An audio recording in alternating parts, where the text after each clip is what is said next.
What's going on, guys? This is Miasin. So yesterday we got some new Master Duel leaks, and I didn't really want to cover it until I could make a video about it, which I am going to be doing today. So I will be going over some older leaks as well as the kind of new ones. So before this video starts, make sure you like and subscribe, and also check me out on Twitch and Instagram. And also huge shoutouts to Master Duel Meta. This website is amazing. It's so ridiculously well done. 30,000 members on Discord. Jesus, that is one big... I think that's a YouTuber as well, Duel Links Meta or something. If he made both websites on his own, what a freaking king, man. That's just incredibly well done for a game that got launched like not too long ago. So yeah, let's jump right into the first one. So Duel Pass, of course, nothing new here, but the rank icons, of course, up until now we only had Rookie, Bronze, Silver, Gold, and Platinum, but we're going to get more stuff, so I don't know what they necessarily stand for, but apparently the best one is King of Games.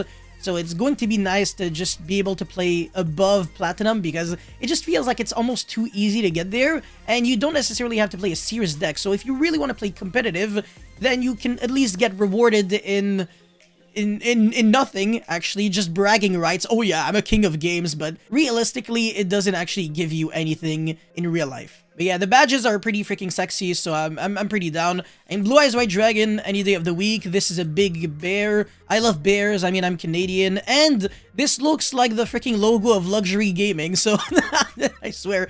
I mean, I'm gonna keep saying that every single time I see a lion. Anyways, now we've got some new mates as well, so I think, don't quote me on that, but up until now, I think we only had the Georgia. Really could be wrong, though. I know we have Ash, Pot of Greed, and pretty much every card here, but I don't remember seeing, like, the Excalibur. I think that's the card. Book of Moon, and, I mean, I'm pretty sure we have the Soccer Ball and some other some other mates here, like the car, the treasure box, but you have to... It's really hard to get them. Like, you have to play so many games in ranked and stuff like that.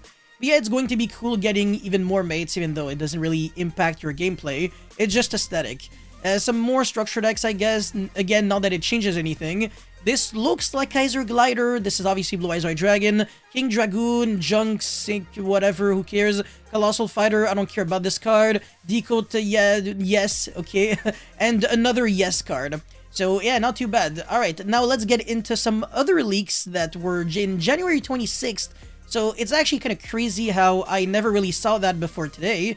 But we're going to get even more solo mode stories. So for Weather Painter, Lightsworn, this looks like Mecha Phantom Beast. This is probably Herald. So Herald of Perfection, Herald of Ultimateness. I don't know if there's even more. Oh well, Green Light, Orange Light, blah blah blah. For Hire maybe, and is this Zexel? I have no idea. And yeah, if we get some more legacy packs, then maybe we're going to stop pulling garbage with the old ones. Literally all the cards that you pulled were just always shit. This has apparently some Blackwing cards, which I'm pretty down for. And this is, of course, Tyrus, Keeper of Genesis, and Adris, Keeper of Armageddon. I think this is the Summon Skull Ritual Monster that nobody cares about. Legacy mode, I mean, I think nobody really cares about the story. Unfortunately, it looks really interesting. It's just that people really are trying to grind just to get the gems, just to build more decks, which is a little sus, but it is what it is. And now we have the most recent leak. So this one was published on February 1st. No, we are going to have even more ways to play tournaments. So Xyz Cup, Synchro Cup, Fusion Cup, Beginner's Classic. And this is looking like the common charity for Yu-Gi-Oh! Master Duel. So maybe force people to only play with commons, or commons and rares, or maybe everything except ultra rare. I mean, super rares are already good enough. Even if you're not allowed to play ultra rares in your deck can still be pretty good.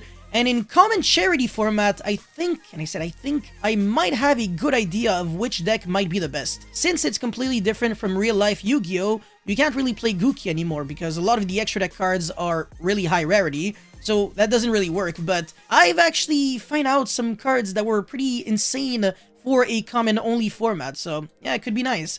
And then Beginner's Classic, this is probably going to just be beat down with like Vorse Raider and I don't even know at this point. Fusion Cup, alright, Predaplant Branded is going to be tier 0 when it's going to come out. Synchro Cup, Sword Soul City, again, when it's going to come out. And then Xyz Cup, that's going to be Zodiac City. I think Zeus would probably have to be banned in Xyz Hub.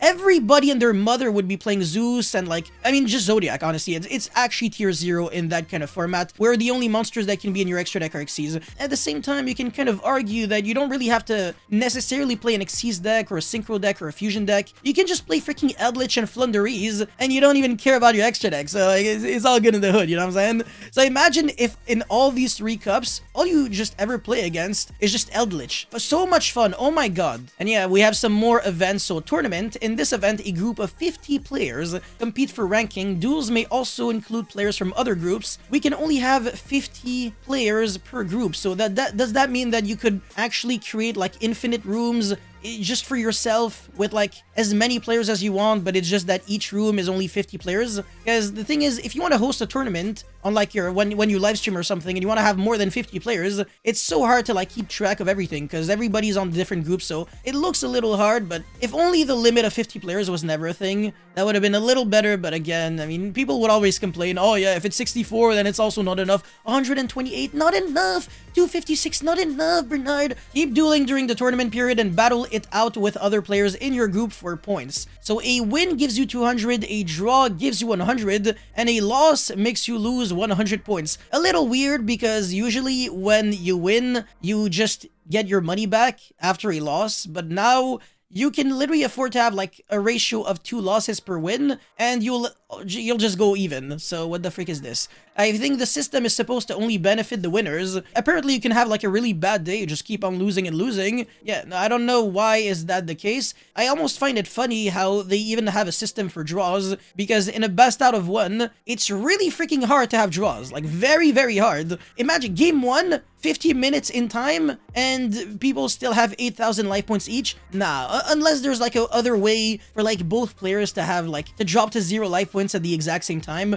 But all the cards that used to do that are now banned almost, so there are like 3 cards maybe in the entire game of Yu-Gi-Oh! Almost that simultaneously deal damage. The majority of the cards now, they're like take the damage first and then inflict to your opponent. So yeah, draws are pretty funny, and just this entire concept of tournament is just a little weird. I mean, what do you gain? Like, okay, sure, you battle for points, but what are the points? Are they gems? Are they super rare and ultra rare points? I don't know, maybe. Yeah, so if there's incentive to play into these tournaments, then, you know, all the better. Otherwise, I don't know what they're trying to go with that. Anyways, exhibition. Collect medals by dueling. Collect more medals to win corresponding items. You can earn medals even if you lose. Okay, alright, so perfect. Don't hesitate to join. You can rent a deck if needed. Ah, yes, we already know how good the loner decks from Konami are.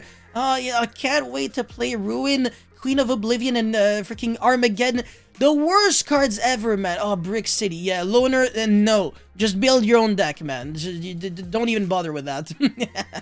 And again, we have no idea what the medals do, but alright, moving forward, we have the profile icons, so I don't think we have any of these right now.